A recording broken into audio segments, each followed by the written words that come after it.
Okay, hi guys, back with another video, and this is an update video which we're doing on Euros. We did one last week. We're going to try and get these every week, talk about what's happened in the week. Of course, as you can imagine, we're starting off with the England match, which just happened, and we're going to have our review on it. We didn't get to do about the Scotland game, I don't think, but we don't need to worry about that. We're going to do the recent England game. We know what your thoughts. Oh, well, good performance. Good to see the team sort of go after Czech Republic. Good to see an attacking performance. I think Czech Republic's like their team, their formation, their game plan sort of suited us rather than Scotland, where they just sort of sat back. It's good to see the likes of Grealish and Saka get starts as well. Yeah. With the get, are you satisfied with a 1-0? I know at the end of the day you can't be annoyed when you win because you win at the day, but I feel like we got an easy group. We can't hide from that. What have we actually done to? I haven't been impressed by anything. You know, Raheem Sterling got the goal again. It was a Raheem Sterling header. You don't really see many of them, but it was pretty simple. But as you've mentioned, Grealish, it was a Grealish assist. 12 minutes into his, first game that he got played in Euros properly, and instant impact. And we've been calling it for so long. I think the whole general public's been calling this for so long, and just took Southgate so long to realize. And he only did it because Mason Mount was injured. Let's be real. Yeah. I was really happy with Saka as well. I think Saka's a real good talent. I know he plays for Arsenal. Arsenal are a joke club. Arsenal have no chance of doing anything in the next couple of years. But Saka's a special player. I have to admit that. Saka was great. I was a bit surprised. I would have started Sancho, really, given his numbers, not only for Borussia Dortmund, but in the Champions League as well. So I thought, maybe that experience would have helped him. But I think Southgate said, he impressed during training and stuff. So he got the start and he did deliver. Yeah, it was a great performance. He got man of the match as well, didn't he? I wouldn't be. Yeah, he was actually. I wouldn't be opposed to him starting the next game. Yeah, I mean, I don't think he will. He won't. But at the end of the day, he's fearless. These young players are fearless. Like Rashford used to be fearless, but he hasn't got the same level of fearless he once was. Obviously, everyone's talking about Rashford being 70%. He came out saying he's 70%. Then don't play him, because we need fearless players on that pitch. And Saka and Grealish look like the two mainly, fearless players.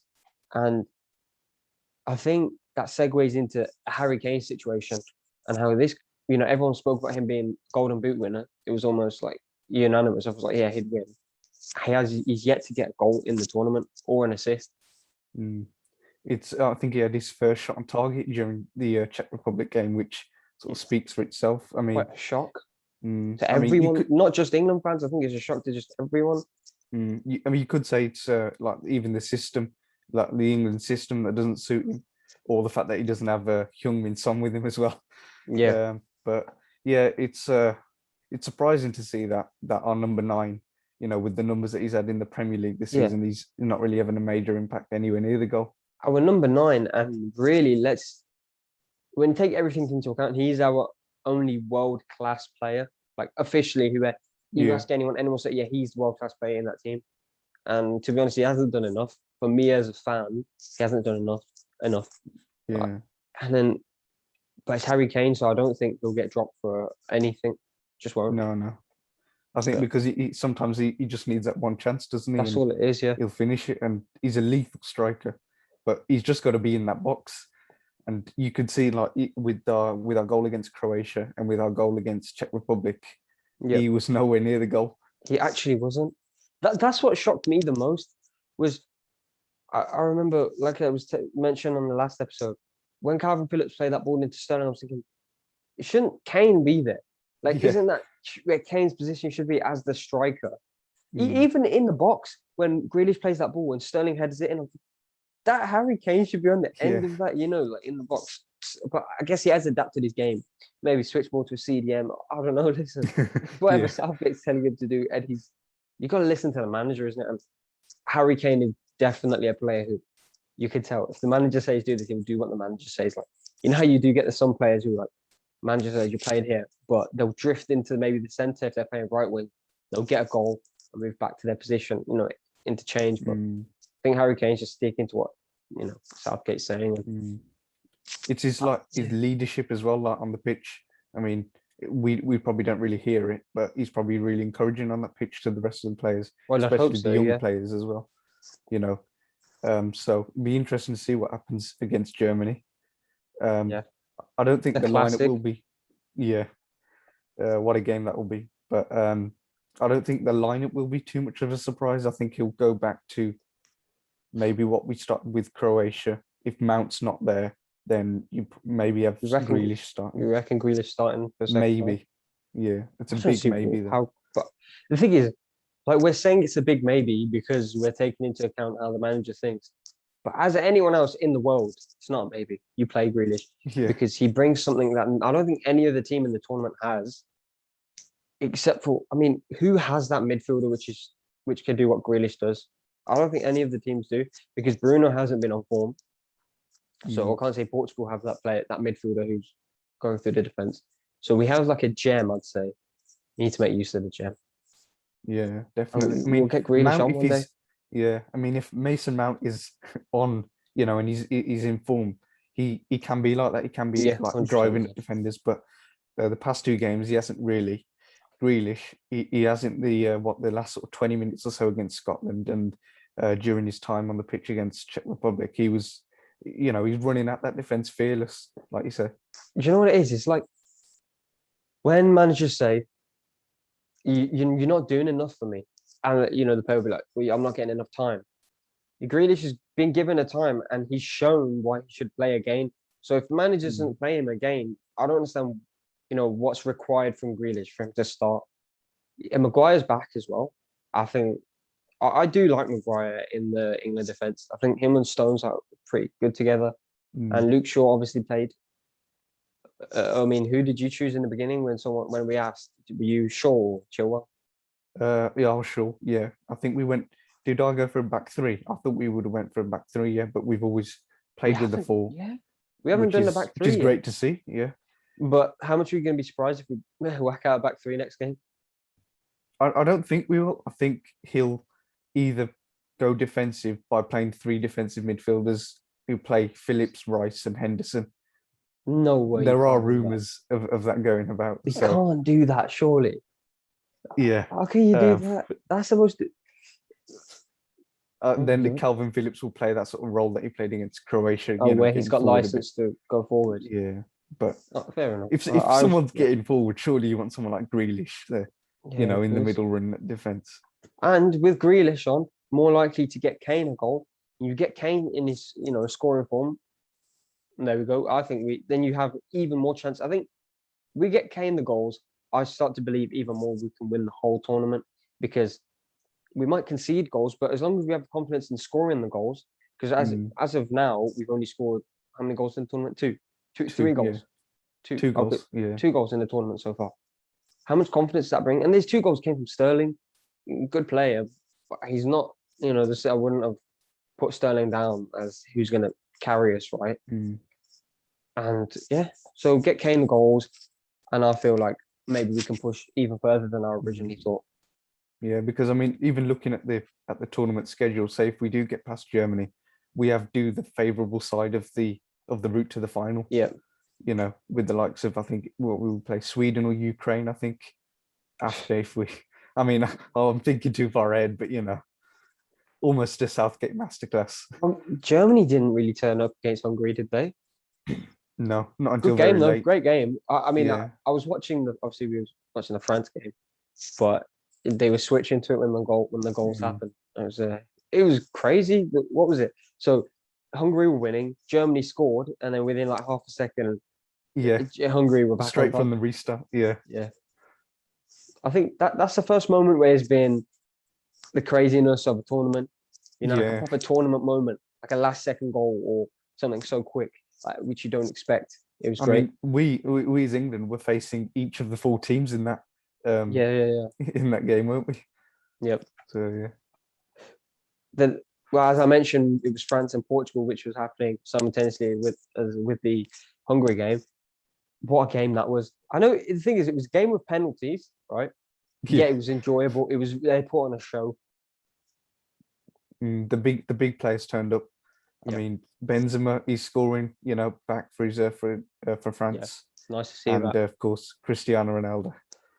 No doubt in my mind, I'm guessing the same as him, that he was going to miss those penalties. No doubt he was going to No miss. doubt whatsoever. Wait, does that He make looked any so sense? No doubt confident. he was going to miss.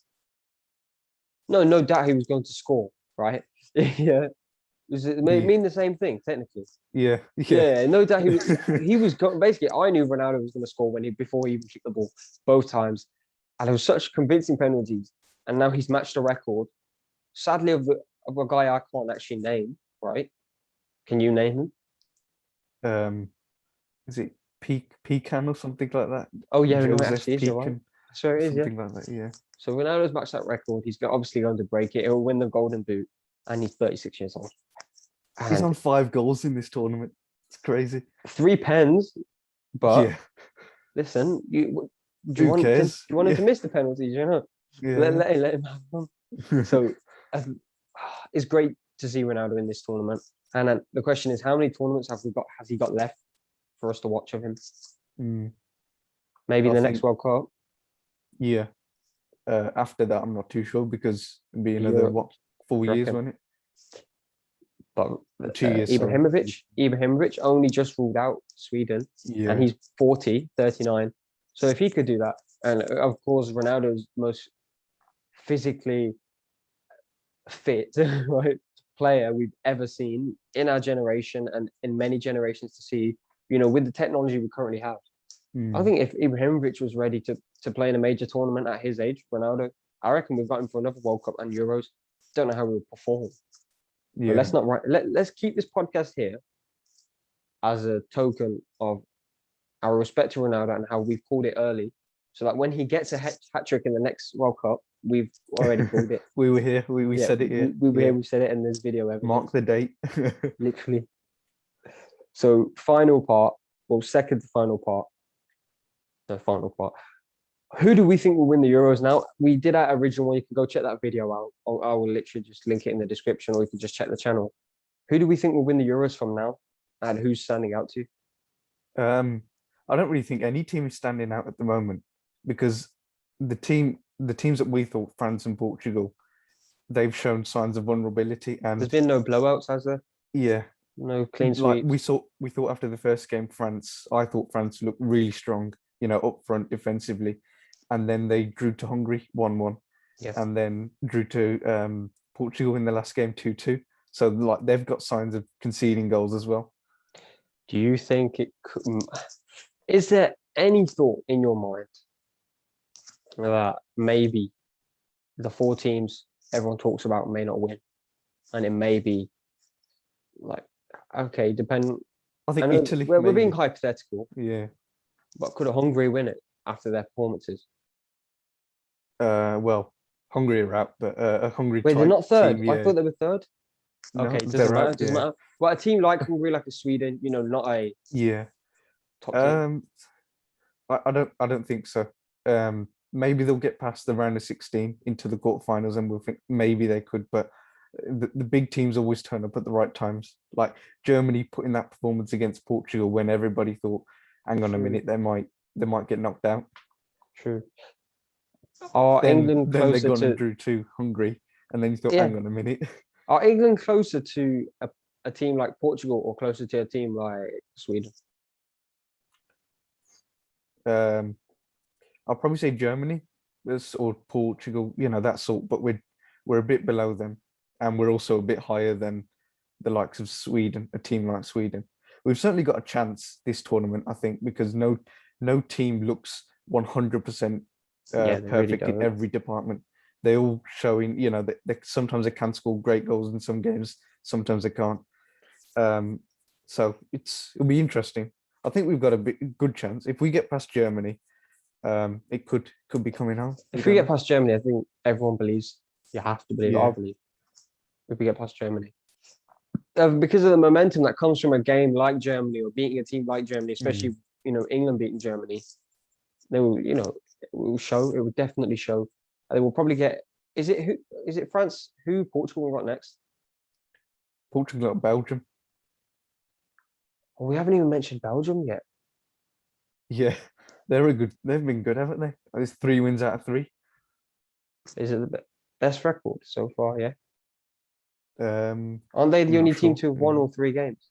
No. Italy have as well, and there's another team, the Netherlands. That's wicked to hear though, because those teams aren't Portugal, France, or Germany. Yeah. The 3 big names. Netherlands have been playing great, obviously. Yeah, Netherlands have a young team, good Mm. attack, good defense, good midfield, good shout. I mean, it's happening in the NBA this year. None of the finalists, anyone would have predicted it. Maybe Mm. this is happening here where the big teams might just not make it. I'd like to Yeah. see it. There's no one I necessarily want to win. Obviously England, but I just think it's wicked. The more surprises that happen, that's what make the tournament, and I want to see as many as possible. Maybe Mm. maybe like Eden Hazard just coming back to form, slapping in He 2 might. goals. Yeah. Genuinely, I can't explain how much I want to see that because we all know how good Hazard is, and Mm. Belgium get taken to that next level, Mm. next level. As you've already got. Who, actually, good question. I was going to say arguably the best player in the tournament, De Bruyne. Who would you say is the best player in the tournament? Not who's performed so far, however, but going into the tournament, who would you have said is the best player? Best player. I mean, you've got Yeah, to make a shout for Harry Kane, really, haven't you? yeah. This is why I came up with a question before because the expectations of Harry Kane going into the tournament were so high, Yeah. and mainly because he's been so consistent and he remains so consistent every season. He does it over and over again, no matter how much people doubt him. You would Mm. have thought he's gonna hit the ground running in this tournament. Yeah. Yeah, show up. But it hasn't happened. I mean, of course, best player, Cristiano Ronaldo. Yeah, He didn't really have the best season, but it's still a great season yeah. compared to other players. And Well, apart from he's Ronaldo, performed. obviously, who would you say? Apart from Ronaldo, I'll probably say an Mbappe or De Bruyne. yeah, definitely. I mean, Pogba's turned up as well. Pogba loves turning up in the French shirt. The way he played Yeah. that game against Portugal, it was a joy to watch. Mm. I And also think it's very helpful having the likes of N'Golo Kante around him, next to him. you see the amount of times he just got the ball back. Yeah, I was he watching it and covers I the was like, space of like 3 players. yeah, it's his timing, isn't it? Like he doesn't really give many fouls away. And Mm. second to that, the commentator said it as well. Kante just knows where to put his foot at the right Mm. time when he's tracked back. Because the last thing you want to do, you want to track all the way from one side of the pitch to another and then give away a foul. And he Yeah. rarely does that. So she's so unique. And do you remember when he came? When everyone, his breakthrough season kind of at Leicester. And I was like, Mm. this Kante is insane. It was like, how much has he got in that tank? How many seasons can he go for? Mm. And he's here in the Euros 20. Yeah. They're still calling these Euros 2020, right? They're still Yeah. doing it. Have you noticed that? But obviously, the 2021 Euros, yeah, smashing it. Mm. Player of the tournament? Question mark. Yeah, maybe. Because they do give it to, like they've noticed. I've noticed recently, like when Modric winning the Ballon d'Or. Yeah, Modric. They- I think he won the player of the tournament as well, didn't he? Yeah. For the So World Cup. then Yeah. they're not just looking directly at goals and assists now. They're Mm. looking at the overall effect in a game, which I think Mm. is nice to see. We haven't had any massive VAR shockers yet, like huge No. ones. That penalty was one of the penalties in the game was, up for debate. Yeah, I think was it when Mbappe ran into sort of Semedo, wasn't it? Yeah, And yeah, but that one was given as a penalty. there's some penalties where they would have been given back. Back in the day, they were 100% a penalty, Mm. or back in the day, they are 100% not a penalty, and now they're given. So Yeah. it is what it is. People are going to score the penalties. Like it's the striker is always in a better position when he's taking a penalty than the goalkeeper, because the goalkeeper's got a 50-50 chance. I know it's 50-50, but I heard even goalkeepers saying it themselves. Where it's like, for us, it is purely just luck if we save it.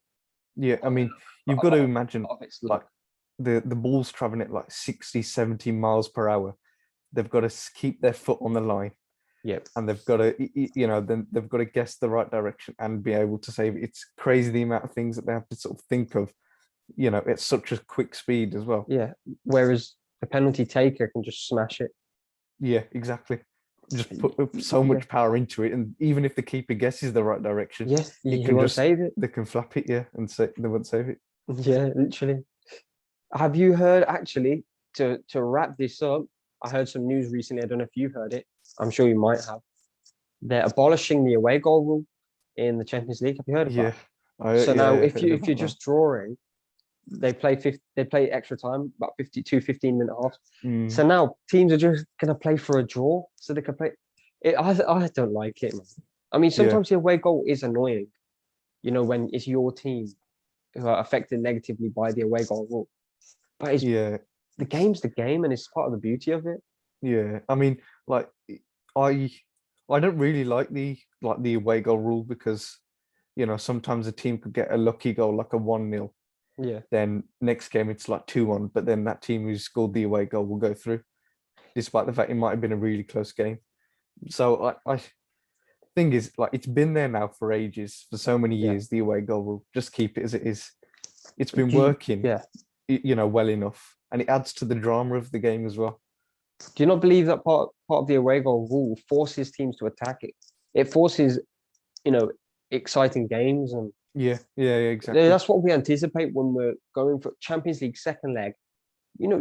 Literally, you could be down. Liverpool have shown this, and many teams have shown this in the past. You could be down, whatever, but because of the away goal rule, you anticipate anything to happen in a second leg of a Champions League game. Yeah, So that's pretty frustrating. For the away goals one, I think it was the Liverpool and Borussia Dortmund game back in when was that, 2016? I think that was a long time. Yeah, it was 1-0 in the first leg to Dortmund. No, or was it to us? And then we won like 4-3 back.